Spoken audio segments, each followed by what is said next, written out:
bom dia.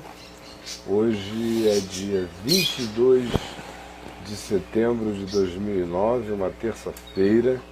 É o nosso segundo dia de Papo de Graça no novo horário, às 9 horas da manhã.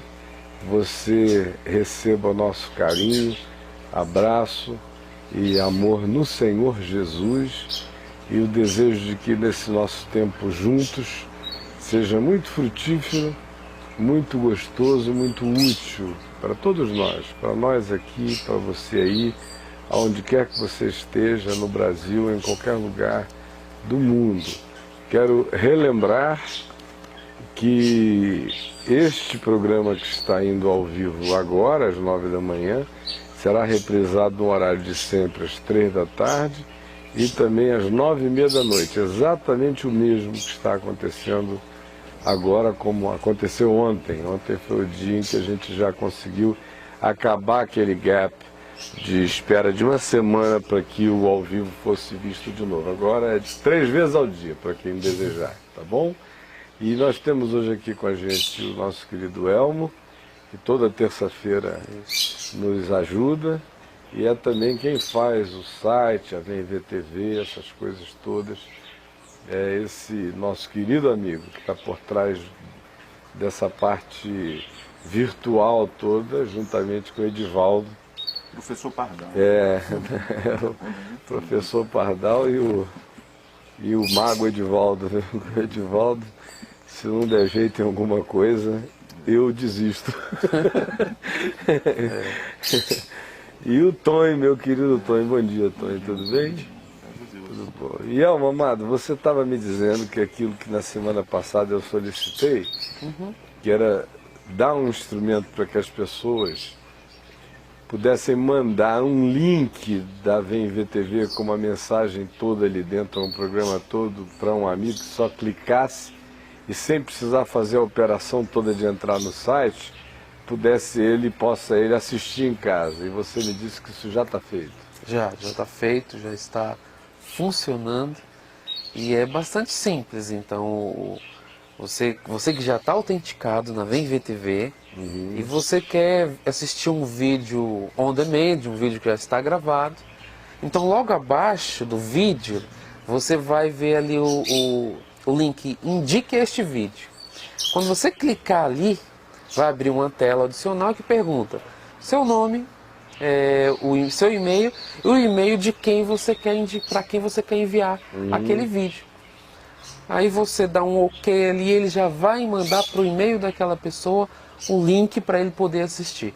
Então ele vai receber um link no e-mail dele e não vai precisar se autenticar, não vai precisar se cadastrar, e ele vai conseguir imediatamente assistir aquele vídeo que foi indicado. Que legal. Se ele quiser prosseguir e continuar desfrutando ali do conteúdo da VMVTV, aí ele decide se quer ou não se cadastrar e tornar um participante, né, dessa comunidade dos assinantes aí da VMVTV. Você tem noção de quantas pessoas nós já temos cadastradas? Hoje são mais de 25 mil cadastros na VMVTV. Ultrapassaram 25 mil. O que eu vou fazer é um teste logo mais, assim que o nosso programa acabar, eu vou lá, fazer, vou enviar um para mim mesmo. E aí, uma vez que esteja tudo certinho, eu vou escrever um textinho dizendo que esse serviço está disponível. E vou botar até um link de exemplo lá para quem quiser clicar e ver como é que é. Porque o meu desejo é que isso pegue de todo o coração, que eu quero aqui. Todos os que vão à VMVTV comecem a mandar vídeos, links para os seus amigos em todos os lugares. Isso. Porque tem gente que é muito preguiçosa, né? O cara até quer e tal, mas fazer a operação, entrar, chegar, nem todo mundo procede assim. Então, se abrir o gostinho e se servir um aperitivo, pode ser que ele se anime a chegar e assim receba o conteúdo todo que está sendo disponibilizado. E eu fiz questão de deixar aberto o link propriamente dito, para que ele possa copiar isso e colar onde bem entender. Então, se ele quiser, vou colar esse link lá no YouTube, no Orkut, ou mandar para um blog de alguma forma, ele pode fazer isso, assim como já se faz com as cartas do site, da mesma maneira. Que beleza, Elma. E muito obrigado, meu mano. É isso aí, estamos aí. Pela rapidez maravilhosa. Muito bom. Tem alguma novidade aí rolando na internet? Hoje, se eu falo sobre Tecnologia, né? Tem uma coisa interessante, acho que até semana passada, uma notícia que eu achei legal. É um software que foi desenvolvido, acho que na Universidade de Washington. Não é nem um software, não é tanta novidade assim. É uma utilização interessante da realidade virtual. Eles fizeram uma experiência com uma pessoa que sofreu uma queimadura grave, né? Foi acidentada. Então, na hora de fazer terapia com aquela pessoa, a fisioterapia e tudo mais, para conseguir reduzir as dores do paciente, colocando ele uma imersão de uma realidade virtual num ambiente frio. Isso é uma aplicação muito legal, né, da realidade virtual. Então conseguiu realmente ter resultados positivos e o paciente conseguiu sentir menos dor simplesmente por estar imerso aqui em um mundo do virtual frio, aonde ele conseguia aliviar, né, em um nível as dores enquanto fazia toda a terapia. Eu acho muito bacana esse tipo de aplicação, de usabilidade, porque hoje a gente tem a realidade virtual e as práticas da internet de uma forma muito adoecida, né? E é muito bom quando a gente consegue ver resultados positivos, de algum tipo de ajuda para as pessoas. E não só a parte adoecida. A realidade virtual, por exemplo, hoje é uma coisa que adoece muito o ser humano. E entre elas aí dá para citar Second Life e vários outros jogos também. Onde o cara entra naquele mundo e passa a viver aquilo com uma intensidade absurda. A ponto de ter a perda, né? Você veja o seguinte, né? Por que a imersão na realidade virtual diminui as dores, né? E não é nem por causa da realidade virtual, é só porque essa geração precisa da realidade virtual para poder fazer a viagem da imaginação que distensiona o medo. Porque existem dores e dores. Existem dores completamente objetivas. Não tem perhaps, não tem talvez, ela é. A dor de dente, E acabou. Agora, uma quantidade enorme de dores que a gente sente são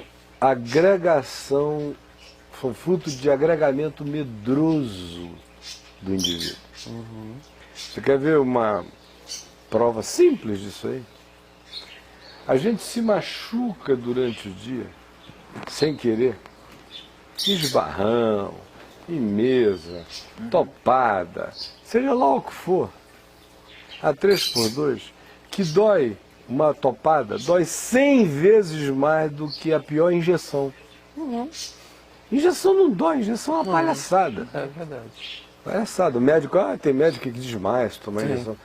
Tudo cabeça. Eu nunca tomei, a única injeção doída que eu tomei na vida, doída mesmo, tomei algumas, quando eu tinha 15 anos e peguei assim umas 4 gonorreias, 3 gonorreias seguidas, um pinto desgovernado no Amazonas aos 15 anos de idade, e bezetacil bezetacil dói a beça.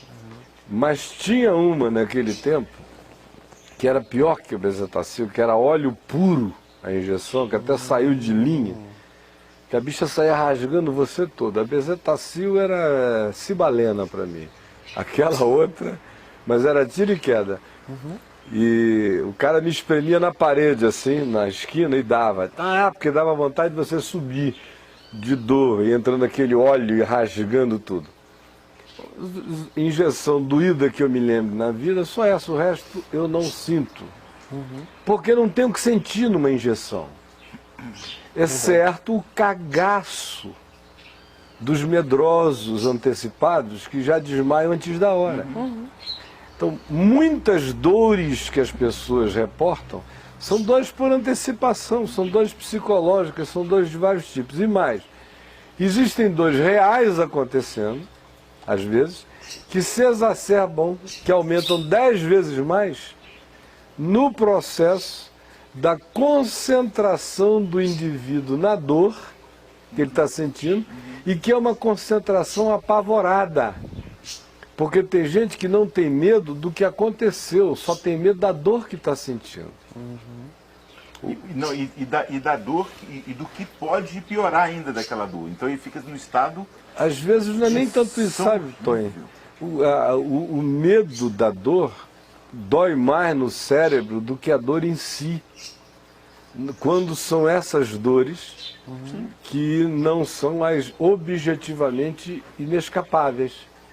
Existem dores inescapáveis. É um acidente, por exemplo. Não, o cara é desmaiado, ele morre de dor.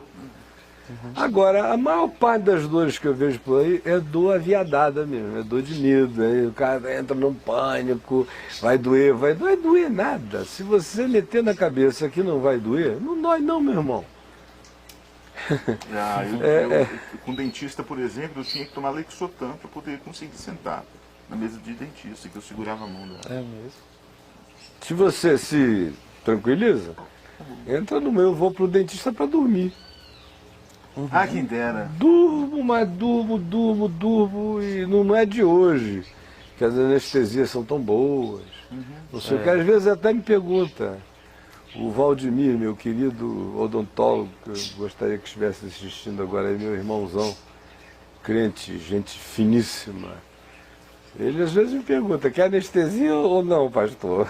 Eu digo, eu estou com vontade de dormir. Tudo é confiança. Confiança tira assim 70% dos medos. Ficam só os medos reais, ficam só os 70% das dores. Ficam só as dores inafastáveis. Porque boa parte das nossas dores, meu amigo, é pânico antecipado, é imaginação. Eu às vezes minha neta, a Helena chega, injeção, vovô, eu digo, Helena, deixa eu te mostrar como isso tudo é tolice. Me dá um beliscão aqui.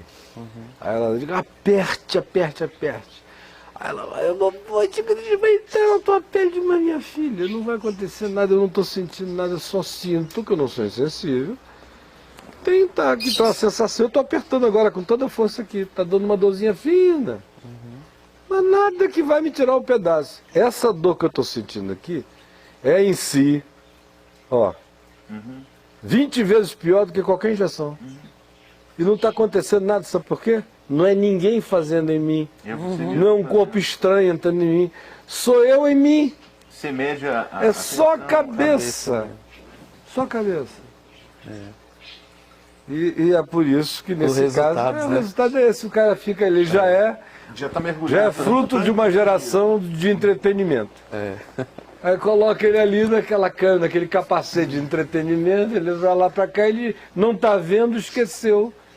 Já diminuiu uma barbaridade. Porque o efeito do cérebro ativado pelo pânico, pelo medo, no que diz respeito a exacerbador, é enorme. Assim como o oposto, por exemplo. A subjetividade da realidade da dor. Você está jogando bola, está treinando ali numa luta, está num vale tudo da vida, está em qualquer coisa que doa. Enquanto você está ali com sangue quente, se você não for um frouxo, tem lutador que não vai a lugar nenhum, não é por falta de força, muito menos de técnica. É só falta de coragem. Ele até tem vontade de ter coragem. Ele é um goleiro da luta livre. Ele gostaria de jogar no ataque, mas não dá, eu fico no gol e vou me especializar. Ele gosta do negócio. Ele só não tem É o carnegão, meu irmão. Para na hora que o bicho começa a pegar, não panicar. Porque na hora que o bicho começa a pegar, se panicar, perdeu. Não perdeu de nada, perdeu de si mesmo, por antecipação. Então, você está ali, o sangue está quente, a coisa está acontecendo, você vai sentir as suas dores depois.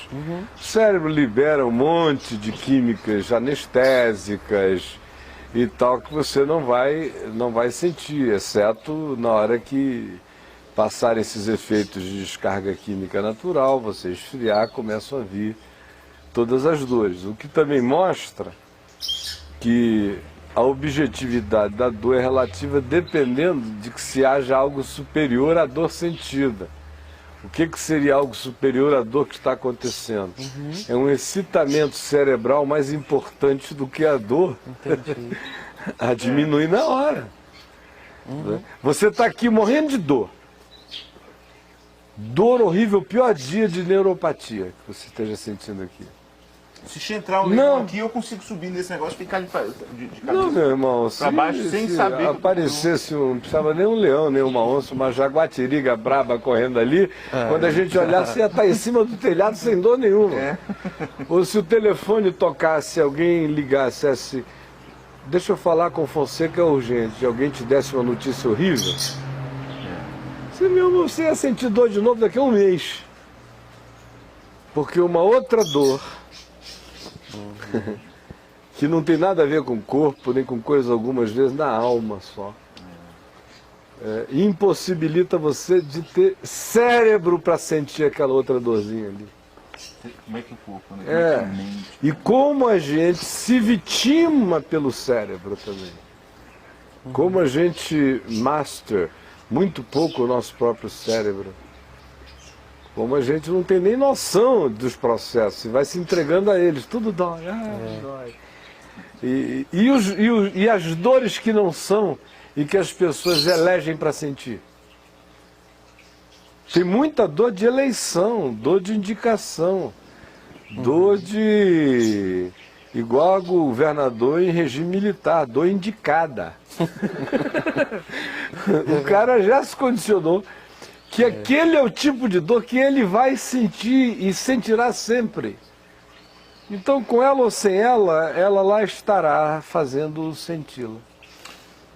Sobre o medo da dor, né? Esse último UFC 103, a última luta do Belfort com Rich Franklin.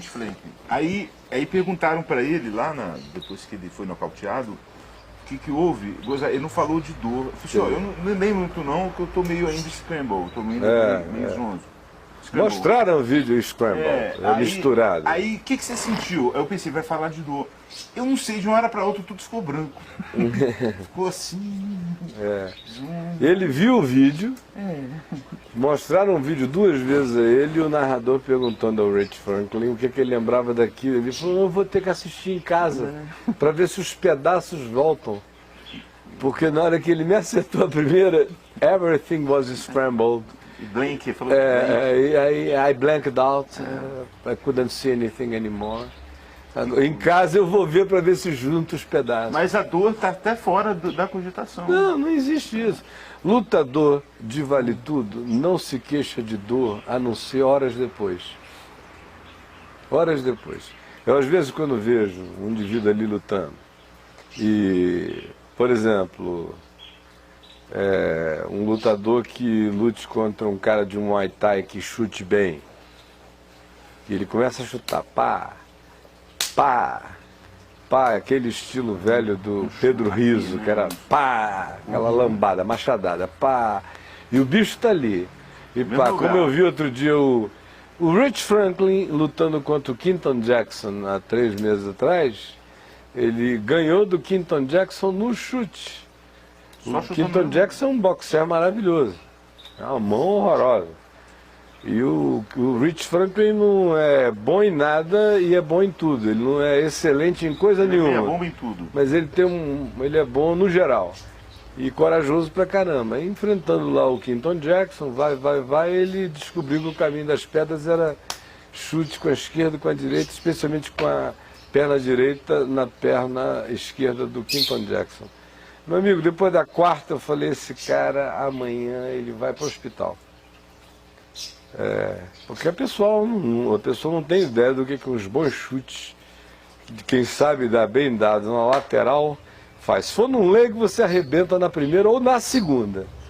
Mas como ali os caras são treinados, vão segurando, aprende defesa, relaxa para o chute do cara já entrar com a tua perna indo. Não adianta resistir que vai doer mais, é melhor deixar ir e dar rodadinha junto para não ser choque contra choque.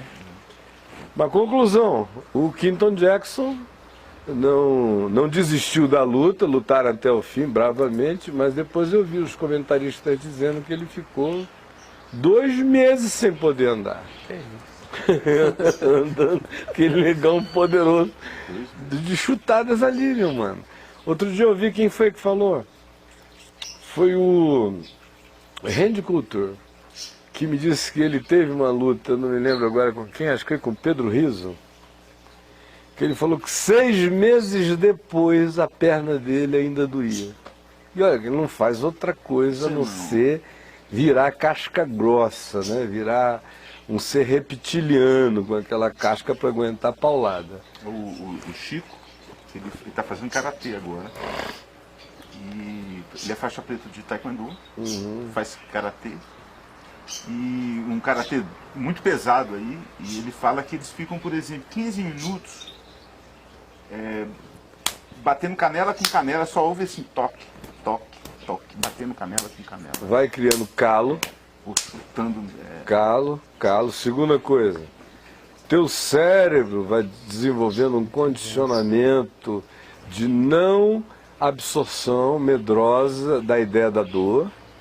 Terceiro, vencido isso aí, estabelecido esse condicionamento anti-medo, a dor em si daquele encontro E canela com canela começa a ser processada estranhamente como um prazer.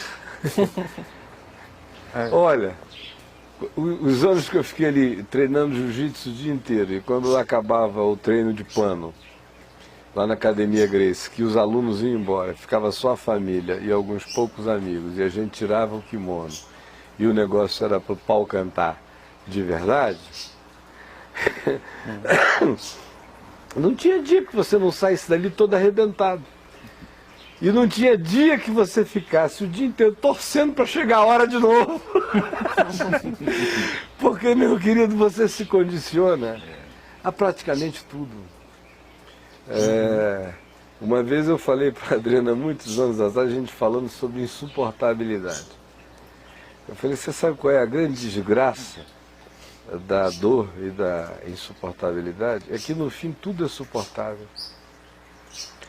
No fim você acaba se condicionando, se acostumando, se submetendo, se aceitando, se acachapando sobre o impensável.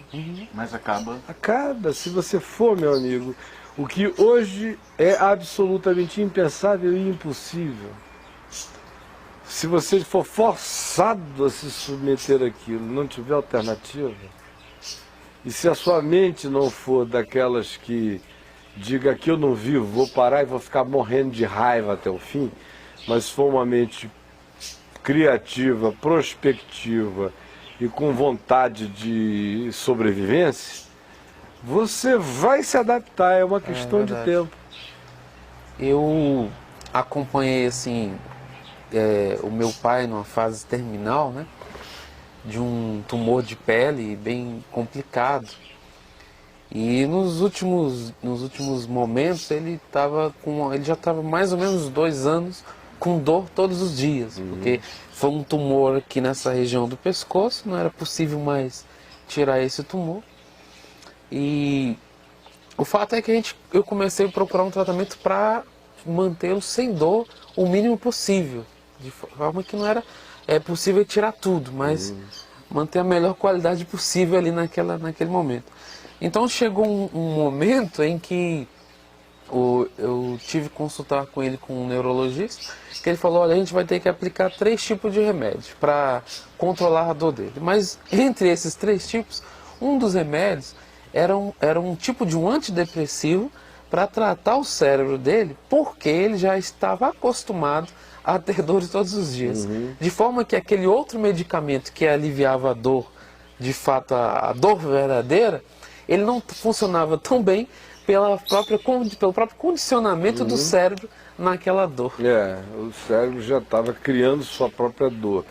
Tem aquelas dores inexistentes que são criação cerebral.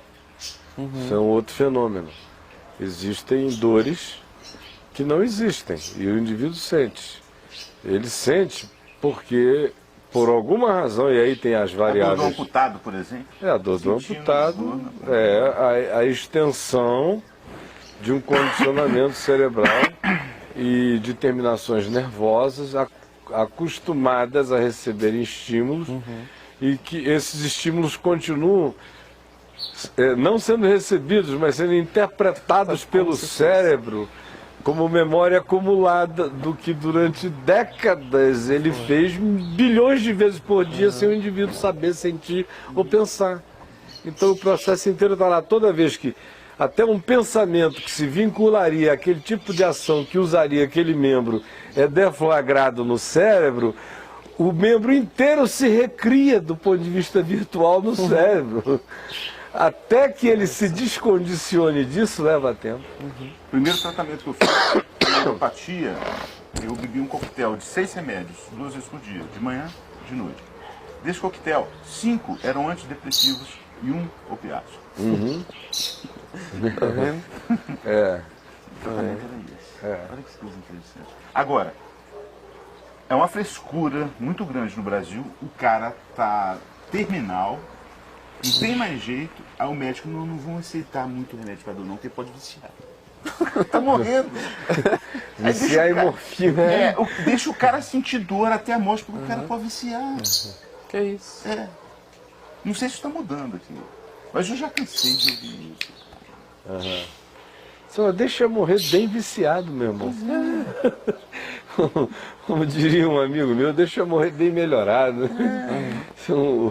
O Alexandre Ximenes, meu querido companheiro lá do Recife, que trabalhou comigo desde 84 e amigo há muitos anos, ele contava um monte de anedotas. Então, uma delas é de um evangelista lá do Nordeste, uma figura ontológica existente, e cometeu as coisas mais engraçadas assim que eu já ouvi no meio evangélico, vieram desse indivíduo, e verdadeiras.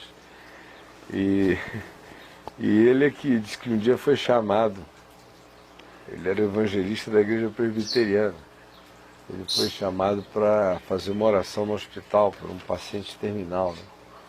E o pessoal sempre levava ele na gozação, mas ao mesmo tempo seriamente, porque muito trabalhador, dedicado, ao mesmo tempo o cara era uma piada ambulante.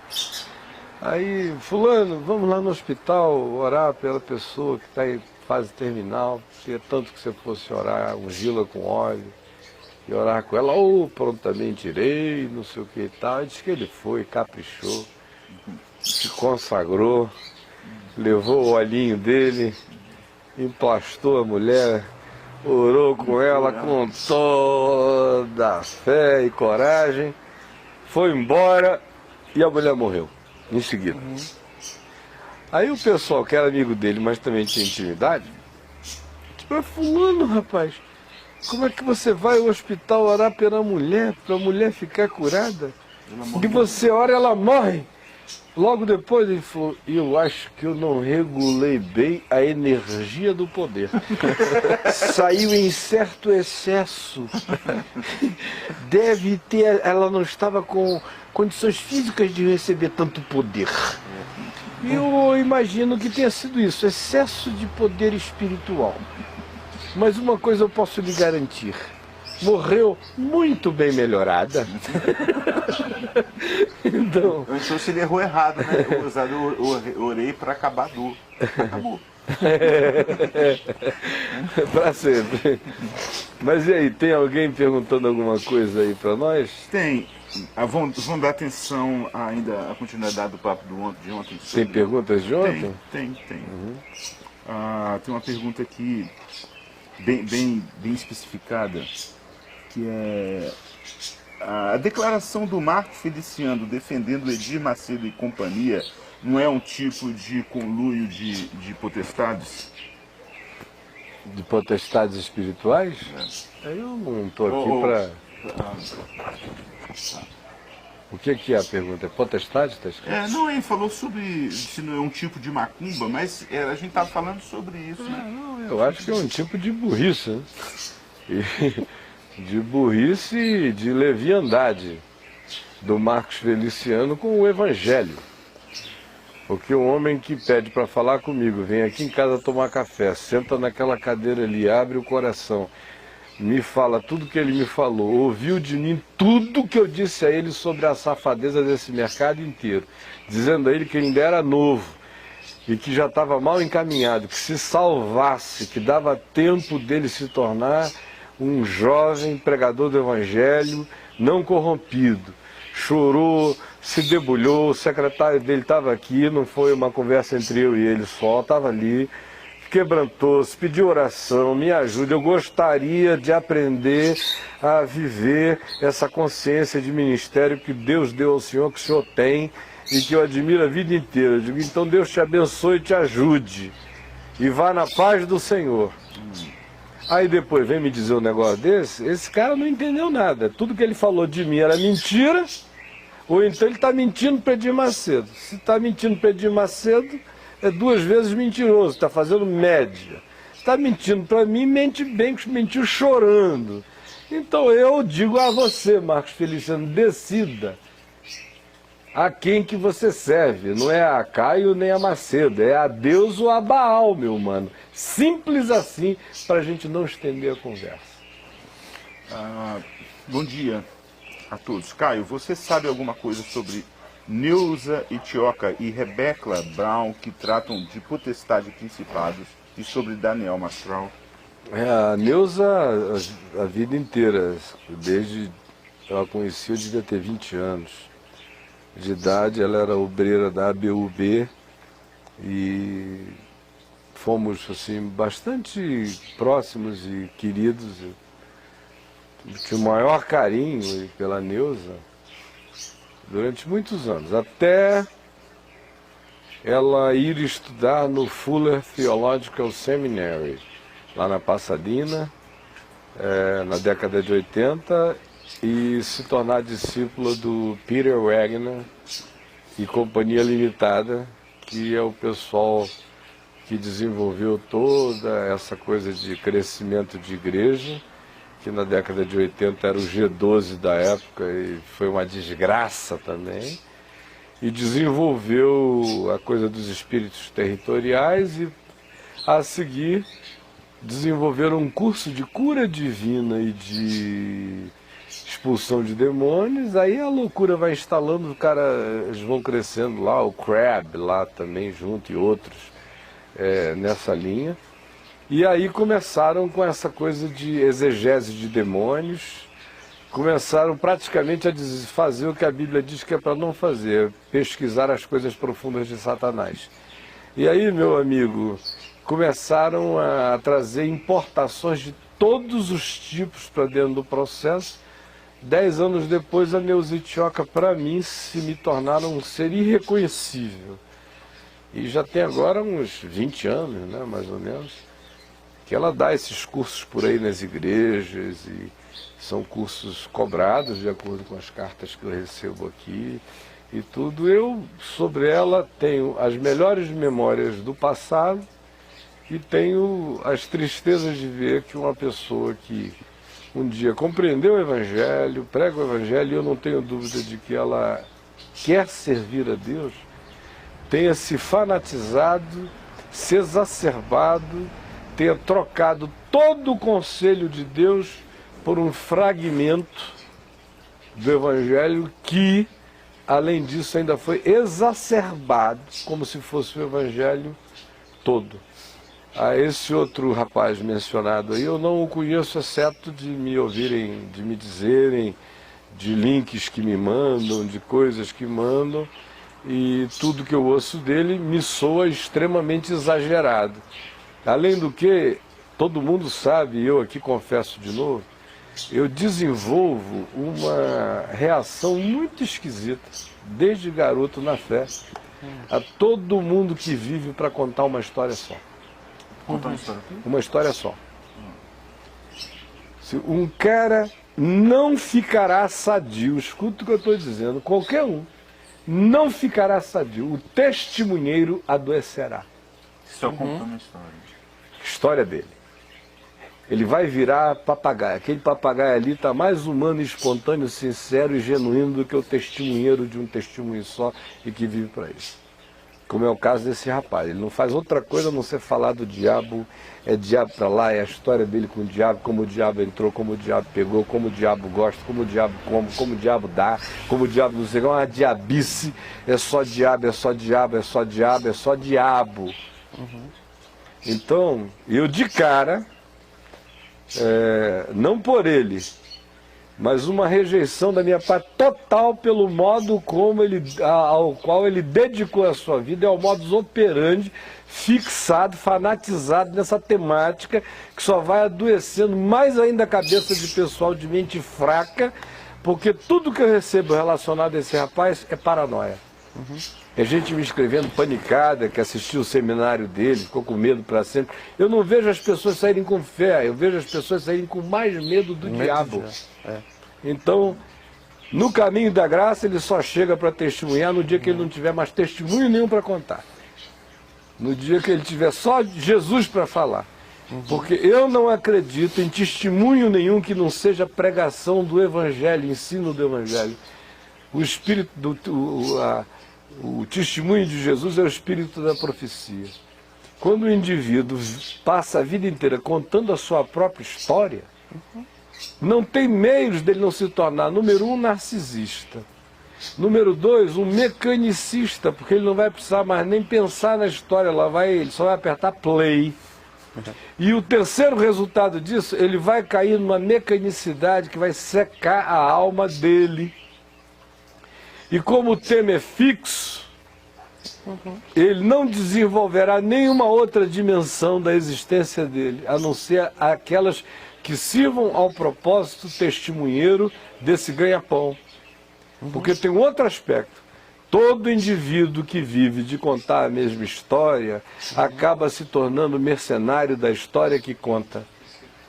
Porque ele vai ter que ir de púlpito em púlpito contando a mesma história, porque aquilo vira o ganha-pão dele. Ele se transforma em camelô do seu testemunho e da sua história. E não tem igreja que antes dele ele não combine uma oferta. Aí entra o esquema inteiro do circo. E o povo não sabe, mas eu sei e eles sabem que eu sei. Se pusesse todos eles sentadinhos aqui na minha frente, eu queria ver qualquer um me contestar. Porque eu ia contar a história toda de como a grana depois começa a entrar, de como a coisa vira um negócio. Pode começar com boa intenção, mas ninguém sobrevive a isso 5 anos sem se corromper. Com 10 já está podre, com 20 eu não sei mais o que é. No livro, é certo dizer que existem potestades diferentes para cada nação e povo? Existem anjos territoriais? Abraços de Joinville. Pela leitura do livro de Daniel, de onde procede a primeira indicação explícita desse tipo de coisa. Quando Gabriel diz a Daniel, o anjo Gabriel diz ao profeta Daniel, que ele recebera resistência espiritual desde que Daniel se pusera a orar, a jejuar e a buscar e a se quebrantar diante de Deus em favor do futuro de Israel, que ele disse, saiu a ordem. Mas o principado, no texto, na tradução, é o príncipe.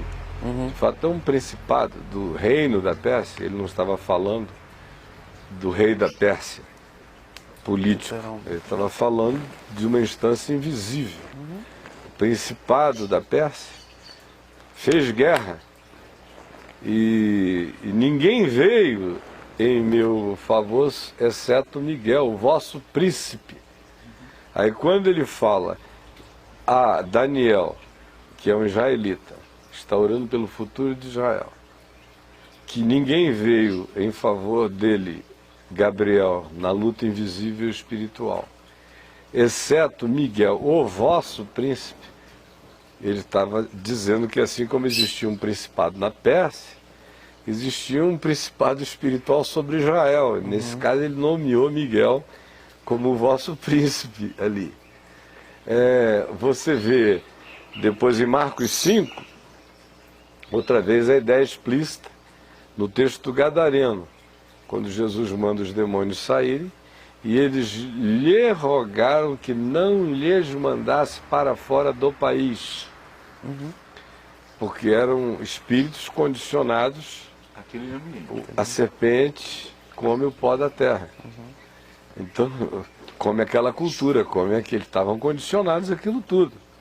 Fica um conluio entre espírito e cultura humana e produção humana sempre. Embora os porcos preferiram suicidar-se do que receber uma carga daquilo. Pouco disso, eu gosto de lama, mas de demônio não. Então, e para quem já me ouviu falar 1 bilhão de vezes sobre o texto do Gadareno, ou já leu meu livro Batalha Espiritual, onde o texto também é tratado, sabe das nuances todas vinculadas ao texto. Eu não vou repetir aqui porque eu não aguento mais repetir isso, de como aquela possessão era individual, era cultural, era política, era político-geográfica. Você tem todos os elementos, todas essas camadas presentes naquele episódio todo. Eu recomendo que você vá lá no site, download, baixe lá o meu livro Batalha Espiritual, se leia.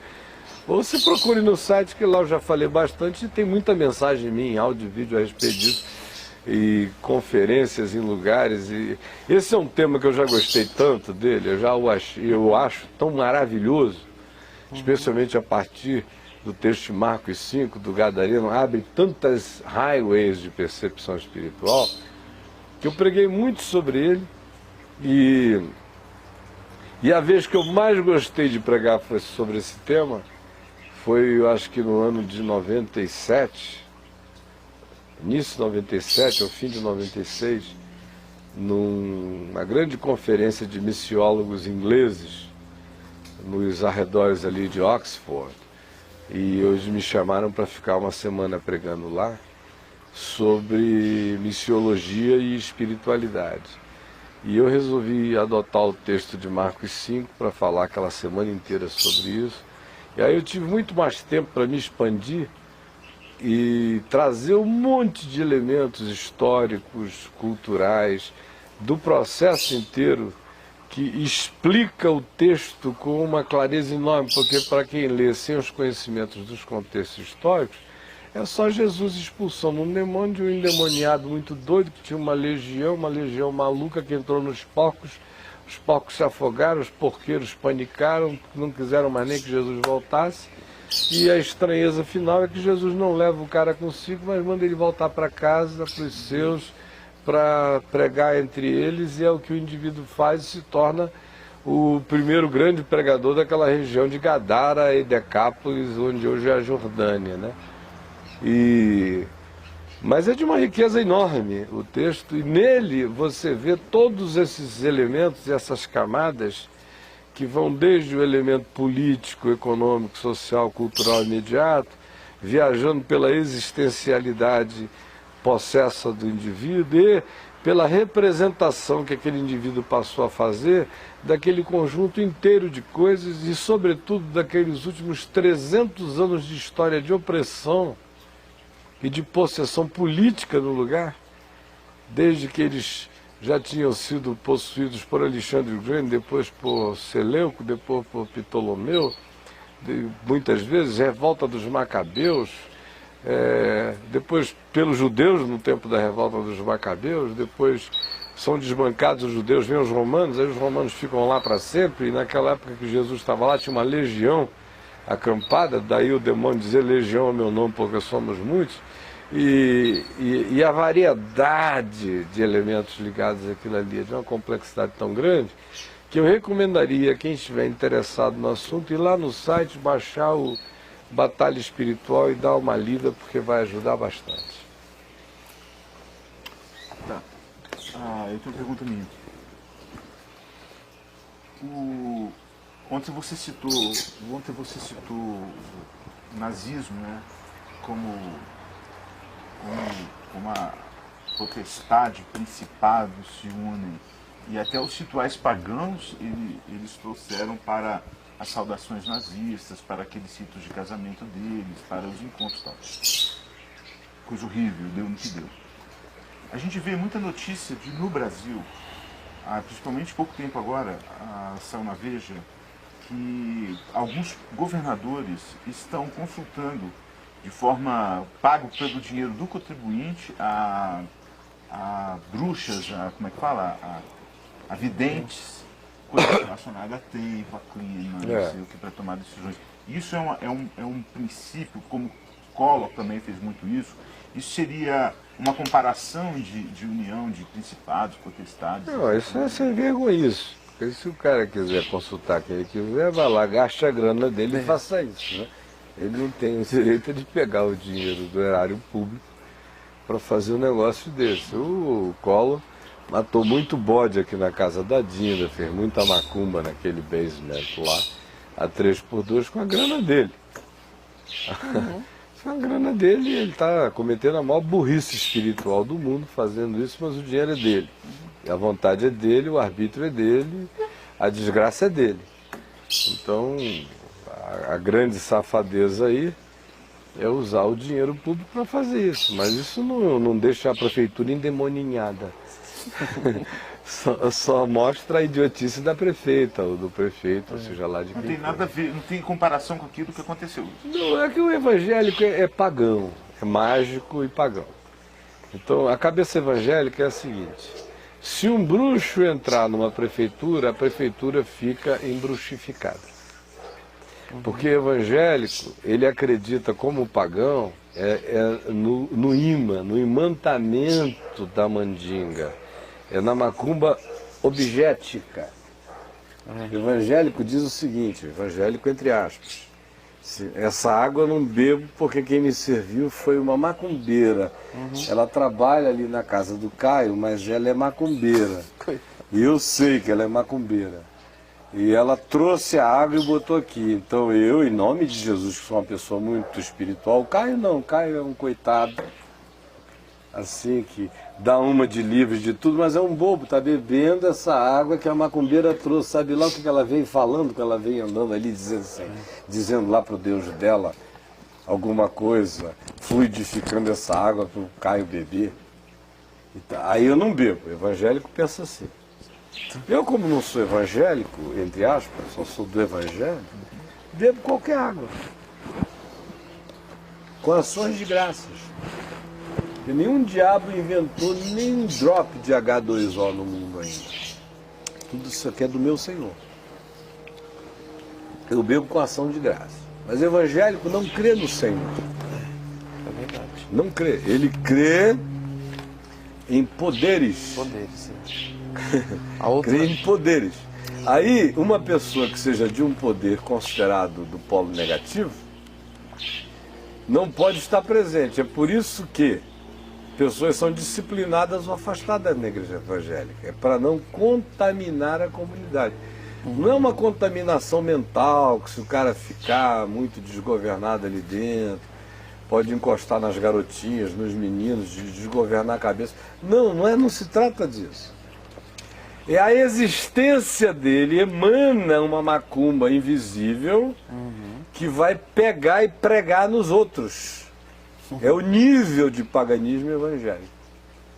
Então, quem tem essa cabeça não precisa de macumba, a macumba é a cabeça. E a pergunta qual era mesmo? Que eu esqueci, eu fui beber água e esqueci da sua pergunta. Foi tu que fez a pergunta. Como é que é? Bom, Sim, você estava respondendo e eu lembrei sobre a comida de uma coisa que Jesus falou muito bacana, que está escrito aqui em Marcos, Marcos 7,18, e ele lhes disse também: vós não entendeis?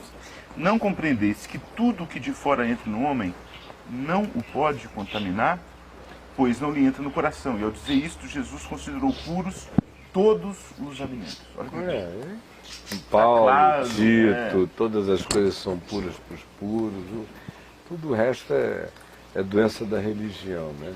E esse tipo dessas informações que a gente viu, não tem nada a ver de associação de uma coisa com a outra. De potestades e principados, não é, Caio? Eu não estou entendendo. De quando, por exemplo, um governador sim. começa a consultar essas coisas para poder... É um problema dele, meu irmão. Tem nada a ver, né? Se, eu vou te dizer, se governador e macumbasse necessariamente a população inteira de um país, estava todo mundo macumbado no mundo inteiro há muito tempo. Como é que se poderia ser cristão em Roma? se a mandinga do governante tivesse esse poder de contaminar todo mundo que estivesse sob o governo dele. E é justamente sob essa hipermandinga histórica, como nunca mais na história, exceto no exemplo nazista, que foi curto, houve um período tão longo. Foram 500, 600 anos de macumba imperial incessante em Roma. Foi justamente nesse ambiente que nasceu o melhor de tudo, da fé. Quando Jesus começou a falar em igreja, para onde é que ele levou o povo? Para Cesareia de Filipe, que era o lugar mais pagão de Israel, onde nasceu a igreja, lá no norte, do pé do Monte Hermon. As portas do inferno não prevalecerão contra ela. Então, do ponto de vista de Jesus, o problema é da macumba sempre. Nunca é meu. Eu é que sou a macumba da macumba. Eu, cheio do Espírito Santo, sou a macumba do diabo. Agora, crente não crê nisso. Crente crê em macumba. Até hoje, crente crê em macumba. Infinitamente mais do que no Evangelho.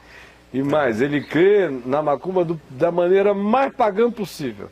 É aquela que torna até um indivíduozinho que cometeu um erro lá, enfiou o pinto no lugar errado, ele não pode mais ficar nessa igreja, que é para ele não irradiar uma macumba que pega em todo mundo. Esse é o nível de paganismo da mentalidade e da suposta espiritualidade cristã. Tem uma pergunta aqui, mas você já respondeu, mas você gosta que faz? Não respondeu hoje não, há alguns programas atrás. Em relação ao jejum na batalha espiritual, por que Jesus disse que existem castas que só saem com jejum e oração espiritual? Veja, vai lá aqui no site da Vem TV, no canal Reuniões com Caio, entre no Caminho do Discípulo e assista as 2 últimas ou 3 últimas inserções que o Chico colocou lá, das 20 e tantas que já tem, que é para eu não me repetir. E sem falar que eu já te falei sobre supapo de graça, já escrevi no site, então me ajudem, por favor, recorrendo ao que já está dito, falado e escrito, tá bom? É possível expulsar o demônio de uma pessoa que não quer ser liberta? Esse demônio vai embora? Não. Ninguém que não queira ser liberto será liberto. Ninguém. Ele dá abrigo constante. A gente está falando de Deus. Deus não estupra. O amor não é inconveniente. O indivíduo tem que querer. Nossa batalha espiritual não seria a de estabelecer o evangelho da graça no coração e na mente das pessoas? E aí, quem é que disse outra coisa? De jeito nenhum. Esse é o nosso... Ontem, quem assistiu ontem me viu citar Lucas 10, que batalha espiritual é pregação do Evangelho, que se o Evangelho for pregado daquele jeito, o diabo cai do céu, como Jesus disse, caía vir, Satanás cair como um relâmpago. Eu me repito demais porque as pessoas lembram muito pouco.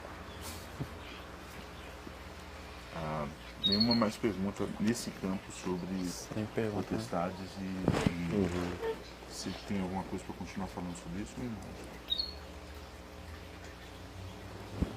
Não tem mais pergunta, Não, para eu continuar falando sobre isso eu tenho até a minha morte. Agora eu é que canso, né? Eu canso. Meu problema não sou eu ter o que falar sobre isso. Porque senão não precisava de nada, bastava sentar aqui e ficar olhando para ali, meu irmão, e falar até às 6 da tarde, se eu aguentasse fisicamente falando, porque tenho que falar o que não falta. Nosso problema do Papo de Graça não é falta de assunto, no máximo é cansaço, é um dia que eu estou com a respiração cansada, ou é um tema que já foi tão repetido que fica meio cansativo repetir para um só, enquanto milhares ficam ouvindo a coisa que já sabem de cor e salteado. Enfim. Então eu vou perguntar, assim, qual a sua experiência assim, de lidar, pegando nossa conversa inicial falando da dor, né? E juntar a dor e pessoas assim, que incorporaram demônios. Eu tive alguns contatos e vi que pessoas que incorporaram alguns espíritos acabava a dor totalmente. Elas pareciam estar totalmente anestesiadas. E aí você podia puxar, o cara você podia fazer uma cirurgia nela e ela tá ali sem sentir nada. Como é que você vê isso e qual foi se tua experiência nesse tipo de acontecimento? Já presenciou isso? Já viu algo assim? Dezenas de vezes, né? Praticamente todo possesso em estado de possessão praticamente deixa de sofrer qualquer dor. Quando eu digo praticamente é porque nem todos deixam de sentir todo tipo de dor. Eu já vi possesso, verdadeiramente possesso, dar grito de dor. Mas a grande maioria deixa de sentir. É um fenômeno parecido com uma briga de rua.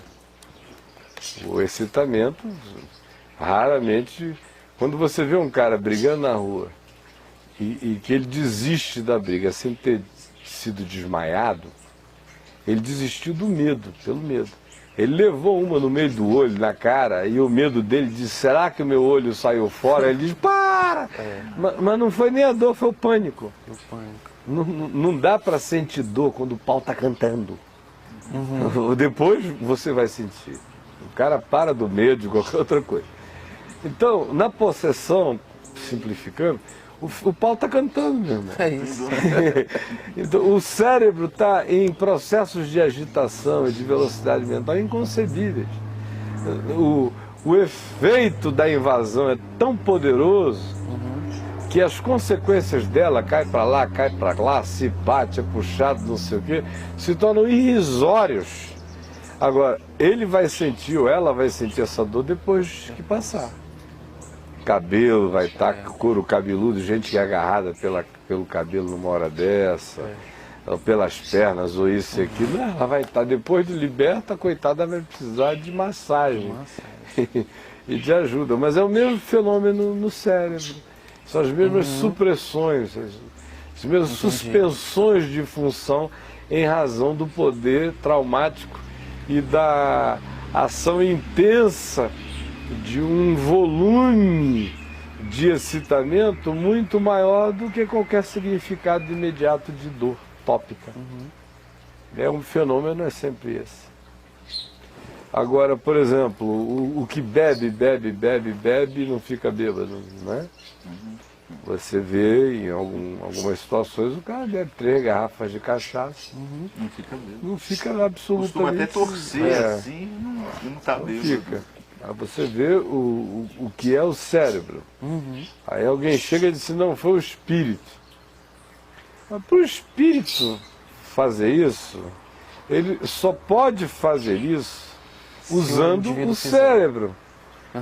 Ou seja, a presença, a instância daquela presença ali foi tão intensa, ativou áreas do cérebro com tanta intensidade que aquelas áreas que seriam afetadas pelo entorpecimento alcoólico ficam dessignificadas perto da hiperatividade compensatória que as outras dimensões desenvolvem em razão do hiperexcitamento gerado por aquela presença espiritual alienígena ali na pessoa. Então, por exemplo, da mesma forma poderia funcionar, conforme a pergunta do Felipe aqui, aquelas operações estilos do Dr. Fritz são operações de demônio, o médico está possesso, o paciente também? Talvez não, seria talvez a indução da mente da pessoa que está tão funcionando. Na cabeça do paciente de olho aberto, que é o a maioria deles são pacientes de olhos abertos,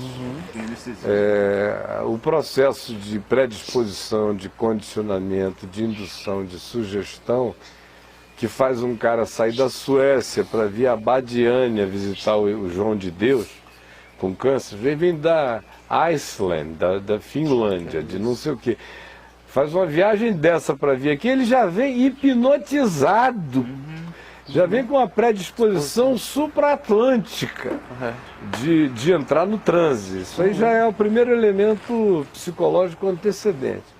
Segundo, ele fica naquela fila dias ali, vendo gente se aberta para lá, vendo para cá e tal, trocando esperanças com gente na mesma história, vai crescendo aquele volume. Terceiro, quando vai acontecer a operação, tem todo um preparatório de condicionamentos, de conversas, de não sei o que e tudo mais. Aí quando vem a cirurgia em si, já encontra um cara, aí com todas as esperanças de Deus e de todos os santos de que dê certo, eu já encontro um indivíduo anestesiado de esperança, de predisposição, de confiança.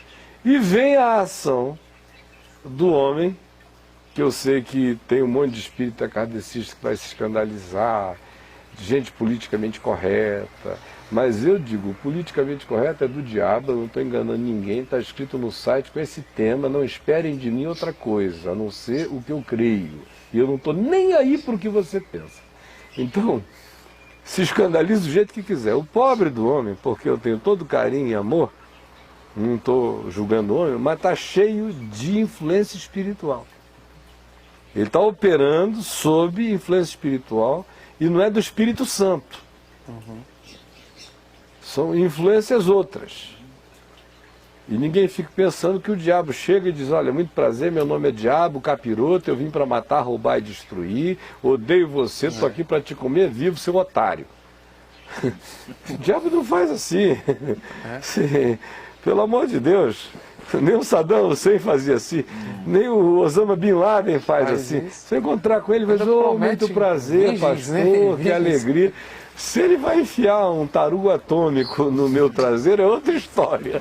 Agora, que na chegada ele vai dizer, oi pastor, ele vai.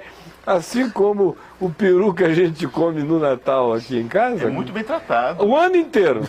Muito bem Não tem tratado, nada mais bem cevado. E nem imagina que vai ser comido. E o novilho que morava na casa do pai do filho pródigo era muito bem tratado. Até aquele dia que recebeu o tratamento final, cevado. E o diabo ceva para comer depois, meu mano. É assim. Então, a pergunta qual era mesmo? É sobre o Dr. Fritz, né? Se estão sob influência? Se está todo mundo ali... Como é que pode não estar, meu mano? Se a Bíblia diz que é para não consultar mortos, o cara consulta. Se a explicitude toda da revelação na palavra é para que não se entre em conluio com essas coisas. Se não existe uma única recomendação na palavra, a que se recorre em casos especiais à ajuda de algum morto ilustrado, iluminado, cientificizado, que já morreu. E se as práticas todas do Evangelho não carregam nada disso, seja em Jesus, seja nos apóstolos, tudo acontece apenas pela fé, em nome de Jesus. Foi esse nome que te curou, não tem mandinga, não tem tremedeira, não tem transe, não tem olho virado, não tem faca para cortar, não tem nada. Você já viu o Paulo dizer, tragam-me um canivete que agora eu estou incorporando Jesus de Nazaré, até porque Jesus... A coisa mais bizarra de Jesus foi cuspir na terra, fazer lama e passar na cara do sujeito e mandar ele se lavar. Só isso. Então, no Evangelho não tem espaço para isso. E ao contrário, o que tem é denúncia contra isso, porque o Evangelho é pregado num ambiente onde o elemento espiritual prevalente era esse. Era o mundo greco-romano, que era cheio disso, de invocação de mortos, de cura mediúnica. O que acontecia nos tempos de Esculápio, pai da medicina? Está pensando que era bisturi a laser? Era uma mistura de ervas, de indutores de sono, de alteradores de consciência, de botar o cara para dormir, o resto eram águas, massagens e tudo mais. Ou seja, era um spa esotérico com invocação espírita, espiritual. Era assim que era a medicina daqueles dias. As práticas dos templos tinham possessão, transe, profecia, falavam em línguas nos templos gregos. Estão pensando que foi o Pentecoste que inventou a glossolalia? Não foi, não. Esse é um fenômeno mundial. A diferença no Pentecoste é que foi o Espírito Santo falando das grandezas de Deus. A grande diferença das línguas do Pentecoste não é que elas foram faladas. Falar em línguas estranhas, muitas culturas da terra pagãs falam desde antes de haver Pentecoste. A diferença é que foram faladas as grandezas de Deus. Então, essa é que é a grande diferença, é o conteúdo que é a diferença. E não as línguas estranhas. Não, a língua qualquer macumbeiro fala, você não vai falar do Espírito Santo, vai falar de outro espírito ou de algum fenômeno mental, paranormal, de alguma abertura do inconsciente. Tem 1000 modos de se falar em língua. Então, não necessariamente provocados pelo Espírito Santo. Os templos daquela época do mundo greco-romano eram todos casas, grandes casas, nobres, esteticamente fabulosas, lindas, ornamentadas, mas de feitiçaria. A palavra feitiçaria usada, por exemplo, no livro do Apocalipse, fora ficarão os feiticeiros, farmaqueia, que é de onde vem a nossa palavra farmácia. O original está vendo farmaqueia? Farmaqueia era a palavra usada para o panelão das poções mágicas do feiticeiro, que também era médico, xamã, tudo.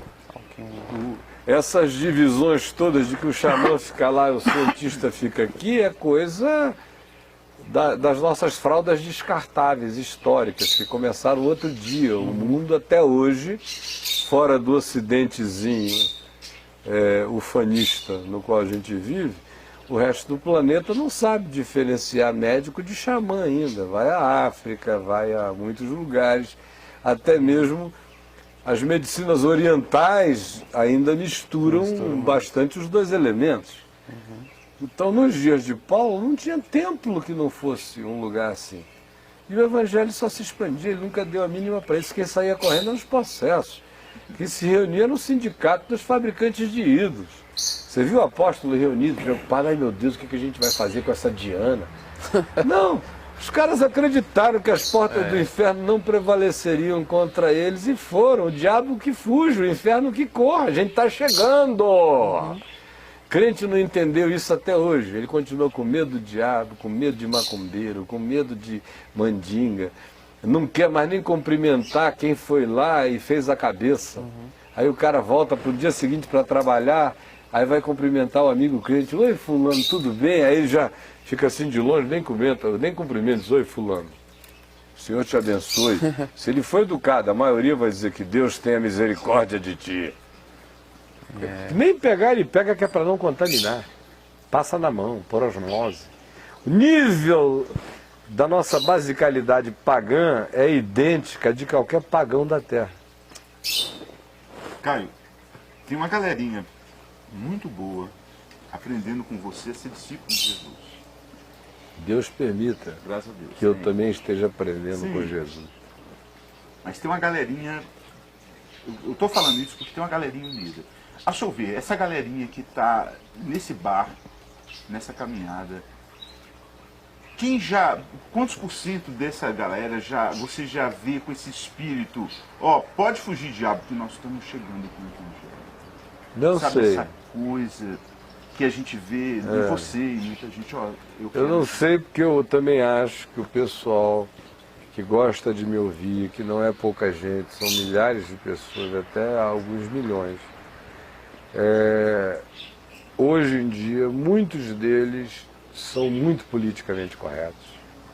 Aquele engajamento visceral. Eles concordam comigo, eles gostam que eu exista, que eu esteja aqui ensinando o que eu ensino, que eu não tenha medo do que eu não tenha medo, que eu tenha coragem dos enfrentamentos. Eles amam que eu não tenha medo por eles amam que eu tenha coragem por eles amam que eu diga por eles, e eles amam dizer o que eu diga nos ambientes em que não faça mal. Esse é o testemunho que eu dou sobre essa galerinha ainda. Agora, eu não, com exceção de 2 ou 3, e dos que eu não conheço e que estão se beneficiando e levando a coisa para um nível mais profundo do que aqueles que eu conheço, dos que eu conheço, a maioria não encara o bicho. Se fecharem a porta do quarto e puserem um cara lá com o olho chamejante, com a língua pendurada até aqui, com uma força sobre-humana, falando mistérios inacreditáveis e ninguém junto, a maioria diz, fica aqui, eu tranco a porta por fora, eu vou buscar ajuda. Assim, de ficar e dizer eu estou mais acompanhado do que o inferno inteiro, eu ainda não estou vendo. Eu estou vendo muita gente aderindo, gostando, crendo, aprendendo, mas ainda sem o carnegão. Ainda estamos no treino, meu irmão. Treino é treino, jogo é jogo. Uma coisa é ir para a academia vestir um kimoninho e ficar naquele treininho de kimono. Outra coisa é ali na rua, meu irmão, sem camisa ou com camisa rasgada, aí você vai ver se o kimono ajuda, se aqueles estrangulamentos de Ezequiel funcionam ali na esquina. Da hora que o bicho pega, você vê que a realidade é diferente e o cara não aprende a lidar com isso só me ouvindo. Ele só aprende a lidar com isso lidando. Pois é, mas justamente essa pergunta que eu fiz não foi somente o cara de encarar o bicho. Eu estou falando assim, aquela chama do novo convertido, poxa, eu quero que todo mundo saiba isso que eu estou vendo. Aí sim, aí se você tirar do aspecto da coragem de ir para qualquer enfrentamento, o grupo aumenta. Hoje, e eu quero dar um testemunho aqui, de uns 6 meses para cá, eu tenho visto uma quantidade imensa e crescente de gente se convertendo, crentes se convertendo pela primeira vez genuinamente ao Evangelho. Eu estou vendo, começando a ver de novo crente casca grossa caindo em pranto, como se estivessem ouvindo o Evangelho pela primeira vez. Isso tem alegrado meu coração imensamente. Assim como eu noto claramente pelas cartas que eu recebo, que não dá nem para publicar nada do que eu recebo, eu escolho uma aqui, outra ali, numa multidão.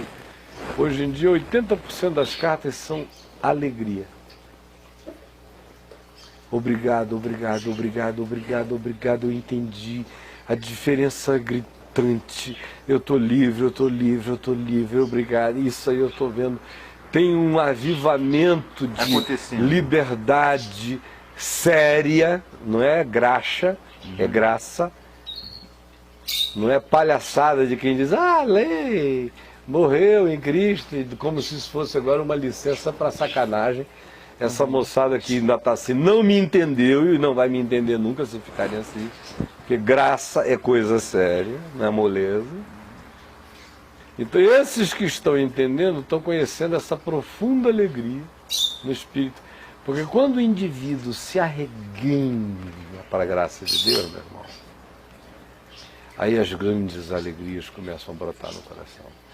Aí o gozo do Evangelho começa a surgir de novo.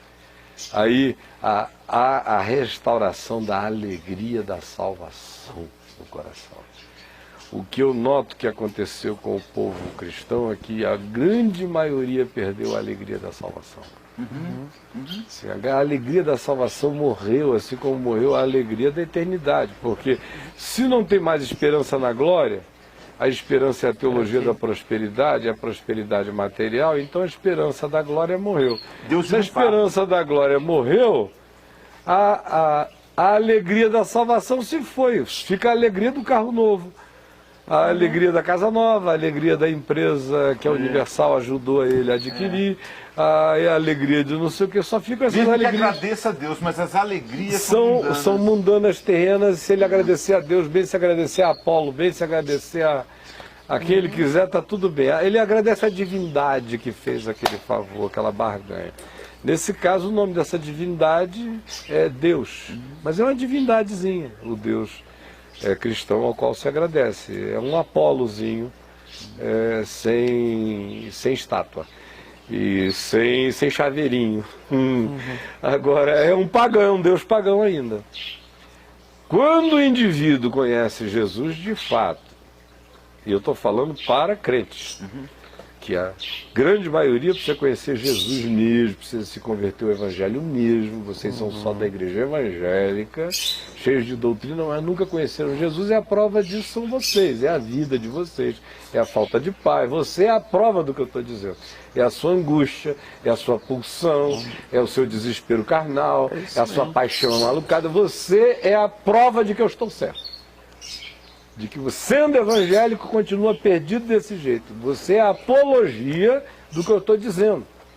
Então, enquanto não se converter, você vai continuar crente, evangélico, cristão, perdido, desgraçado, carregando o inferno na alma, amedrontado, igual uma água viva, sendo impulsionado em tudo que é direção, odiando, se vingando, querendo, desejando, invejando, ficando assim, indo para as correntes de vaidade e de ambição, praticadas em nome de Jesus, mas que nada mais são do que a sua tentativa de enriquecimento ilícito.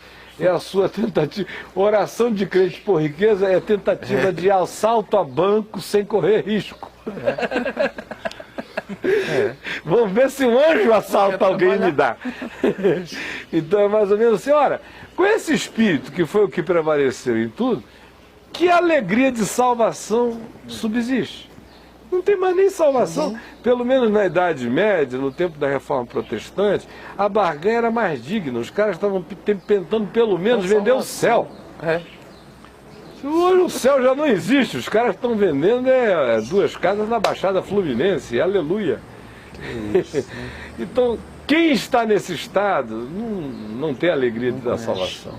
E o que eu estou notando é que, como o Evangelho está entrando de novo no coração das pessoas, elas estão descobrindo quem é Jesus, a grande alegria da salvação está voltando no coração de muitos. Esse é o grande tesouro, essa é a grande riqueza, esse é o grande sinal. Isso você já está tendo esses feedback, né? Muito, cada dia mais.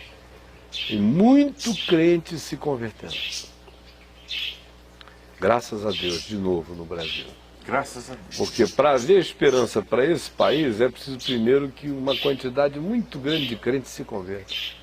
Porque enquanto os crentes ficarem como eles estão, não adianta, a gente prega de um lado, a igreja destrói do outro. A igreja destrói mais a obra de Deus neste país do que qualquer diabo, macumba ou qualquer coisa. Todos os centros espíritas e todas as casas de candomblé, todos os terreiros abertos, não fazem o mal ao evangelho que a igreja evangélica faz. Trocaram Jesus pela igreja. Esse é o problema. Como Israel fez. O Senhor diz, me trocaram a mim, o manancial das águas vivas, pelas cisternas rotas de águas de miragem. A mesma coisa, o mesmo ídolo, a mesma condenação, portanto, presente sobre quem assim está. Os cultuadores de igreja, os adoradores de igreja, estão em grande pecado, adorando a esse Dagon. É um ídolo. A igreja, conforme concebida pelos evangélicos, é o grande ídolo, é a grande estátua de Nabucodonosor, ante a qual o pessoal está se curvando. É a grande estátua de ouro que está aí, todo mundo de joelho. Sem igreja não há salvação. Quem não vai à igreja está desviado, a igreja é templo, lugar. Quem não se submete às ordens do bruxo canônico da igreja está sob maldição. E o que é a igreja, senão o Deus dos crentes? Se não tomar Santa Ceia, se não fizer parte do verdadeiro Deus dos crentes, virou o Deus dos crentes. É pior do que Apolo, o Poseidon. Porque nesse caso, o Deus não é uma pessoa.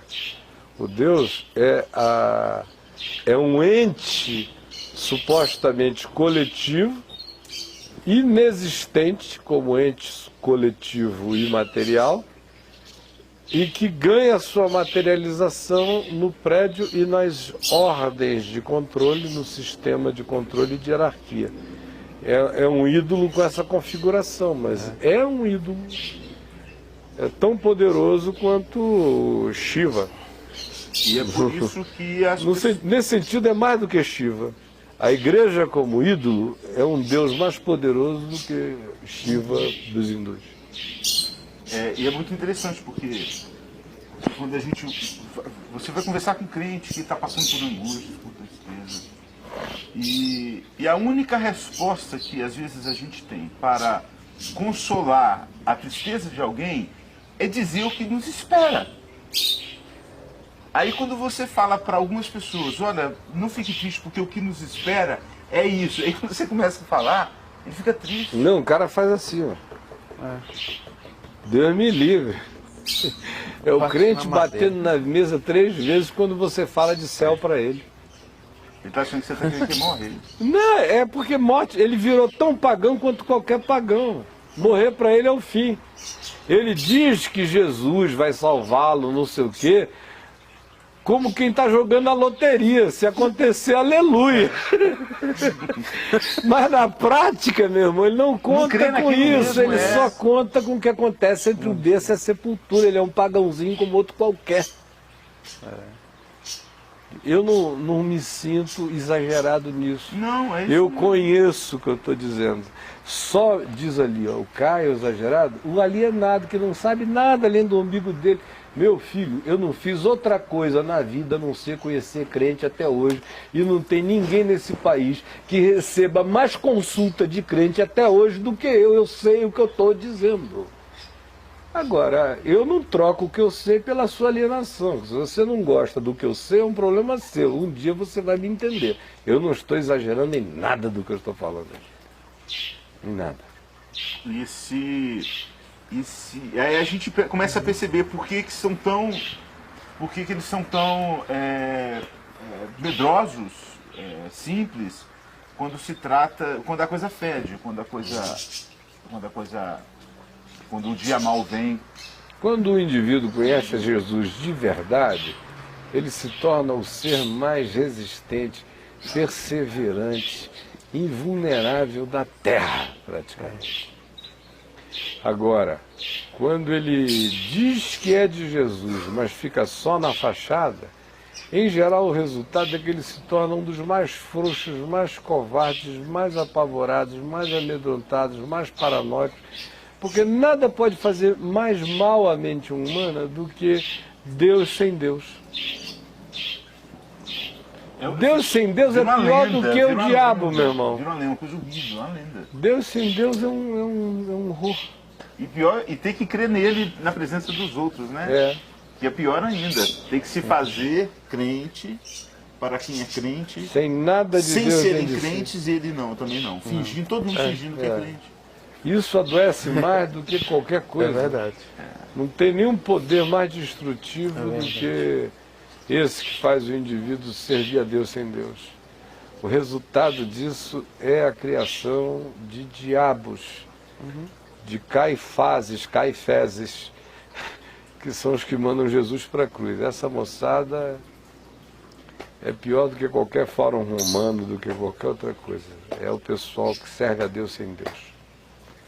Isso tem muita gente assim. Muita não, só tem, né? Muitos pastores. Cara, e eu falo de pastores porque eles que fazem aquele povozinho sofrer. Especialmente nessa categoriazinha aí que você mencionou, é onde mais tem gente falando de Deus sem Deus.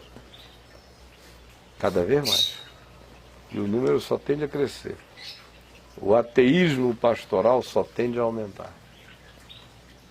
Nosso tempo acabou. Eu achei o papo muito legal, Caio. Que bom, meu mano. Tem vários agradecimentos aqui, dizendo, especialmente um, deixa eu falar aqui. O pessoal está gostando do horário, será? Não sei, seria bom se... Até agora ninguém falou, tem um agradecimento aqui, ó. Não, queria não, peraí, deixa eu achar.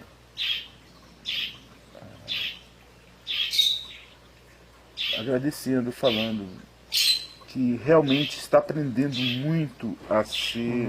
Não foi isso? Está aprendendo, está voltando a saber realmente o que é ser de Jesus Cristo, o que é voltar para o Evangelho, através de você. E te agradece. Muito obrigado por estar aqui. Quero agradecer porque estou aprendendo a ser discípulo de Jesus. Bom dia, meu nome é Wilson e quero agradecer porque estou aprendendo. Olha esse aqui, ó. Sinto-me pela primeira vez convertido. Amém. Depois, Amém. Olha só, Tony, você que tem dado muita ênfase ao curso que está aí no canal Reuniões com Caio sobre o caminho do discípulo, eu podia fazer aquela propagandazinha que você tem feito, que eu agradeceria muito. tá. Não é propaganda, é verdade. Propaganda sou eu, já, porque tem um monte de gente boa ali e tem uns cretininhos também, né? E eu não esqueço que existem os cretininhos. Então, se eu chego e digo assim, Tonho, pode falar sobre o caminho do discípulo, tem sempre alguém ali que diz o Caio está pedindo ao Tonho para fazer propaganda. Eu já, como sou descarado, eu estou cansado, já falei demais, meu pulmão está cansado. Então, só para provocá-lo, eu estou pedindo a você, Tonho, faz uma propaganda sobre o caminho do discípulo. Eu sugiro a todo mundo, todos os evangélicos e crentes do Brasil, do mundo inteiro, que parem tudo que vocês estão fazendo do ponto de vista espiritual, todos os treinamentos, todos os cursos, para os seminários, pode interromper a faculdade teológica para assistir o caminho do discípulo. É o princípio, é a gênese da vida com Deus. Para e começa, e depois que você pegar, por favor, reúne todas as pessoas, chama os seus pastores e ensine isso nas faculdades de teologia e repete várias vezes até que as pessoas discernam, entendam, porque ali está falando muita coisa com muitas poucas palavras, apesar de ser um estudo muito profundo. A única recomendação que eu teria a fazer a você, meu irmão, para não ouvir exatamente tudo que ele disse, porque na hora que ele falou, chame os seus pastores, não chame não, senão você vai ser morto. Você viu aquele filme O Perfume, do indivíduo que desenvolveu aquela hiperessência sedutora que ninguém resistia? No final, meu irmão, o perfume caiu na cabeça dele. Não conta não, precisa ser. Não é surpreendente. É surpreendente. Então, o perfume é bom, mas tem gente que sente outras seduções pelo perfume, podem comer você vivo. Então, aproveite aqui o que o Elmo criou, que é esse linkzinho aí, e vá mandando links com mensagens para toda a sua caixa. Faça essa experiência. Me ajude, nos ajude a multiplicar a Vem VTV. Terminando o programa hoje, vá lá no sistema, escolha algumas mensagens que você gostaria de mandar para alguém e mande para toda a sua caixa. E vamos ver o que acontece. Tem muito amigo seu que, se começar a ouvir, não vai parar de ouvir mais. Tá bom? Que o Senhor Jesus nos abençoe, nos guarde, nos encha do Espírito Santo, nos encha de alegria no Evangelho, nos dê coragem para testemunhar e nos dê a coragem e a alegria de sermos testemunhas, que no nosso coração o reino de Deus não cesse de crescer e a palavra da graça não cesse de se dilatar, e que o nosso espírito se ressensibilize todos os dias e que a gente aceite o rogo do Espírito Santo, que diz: rogo-vos, pois, irmãos, pelas misericórdias de Deus, que entregueis os vossos corpos, o vosso ser, a vossa totalidade física, orgânica, material, visível, sensorial, perceptível na história, como um sacrifício vivo, santo e agradável a Deus, que é o vosso culto racional, e não vos conformeis com este século, mas renovai-vos, mas transformai-vos pela renovação da vossa mente, para que possais experimentar qual seja a boa, a agradável e a perfeita vontade de Deus. É a minha oração por você, por nós, por todos nós, em nome de Jesus. Divulgue o Papo de Graça, vá ler o site e até amanhã às 9 horas, ou até às 3, até às 9h30 da noite nas reprises. E hoje tem o Tony Jack. Hoje tem Tony Jack. Semana passada o Tony não pôde vir, ele estava com muitas dores. Hoje ele estava me dizendo que não sabe se vai conseguir vir porque ele está sem carro. Se alguém quiser doar um carro para o Tom, ele aceita. Pode ser usado, pequenininho, uma Fubica, ele aceita. Eu só não dou um para ele porque eu estou sem uma Fubica para doar ele, senão eu já teria feito isso. Ele precisa sofrer menos nesse metrô para lá, para cá. Foi ver. Ou então me dá uma carona hoje. Uma carona. Ou então, o que ele ia dizendo, uma carona. Ele mora em Águas Claras, se você está vendo em Brasília. Escreva para papodegraca@vemvtv.com.br, que cai lá para a caixa postal do Tom. Ou escreva para Fonseca Lennon, Lennon com 2 N's ou com 3 N's, é 2 N's no meio e um no final. Lennon, @hotmail.com. E ofereça a carona. Ele tem que estar aqui às 7 horas da noite, começa às 7h30, não é isso? Terça-feira passada ele não pôde vir. O Jack trouxe um grupo de uns 15, foi ali no Xing Ling do vovô e da vovó que aconteceu a reunião da noite. E foi muito legal. E o gozado foi a primeira que você falou que foi muito legal. Foi muito legal. Foi a primeira que vocês fizeram do jeito que eu vim insistindo desde o início para vocês fazerem. Para não ficarem com aquele papo de sarau da Globo, da Globo News, que não é o nosso barato. A gente não está aqui para fazer sarauzinho global. Nossa, sarau. Se fosse praia, é sentar na areia, é deixar rolar. Senão não tem graça. Então, foi muito legal. Eu assisti ali de cima do terraço. De vez em quando eu subia, via que a moçada estava numa cantoria gostosa.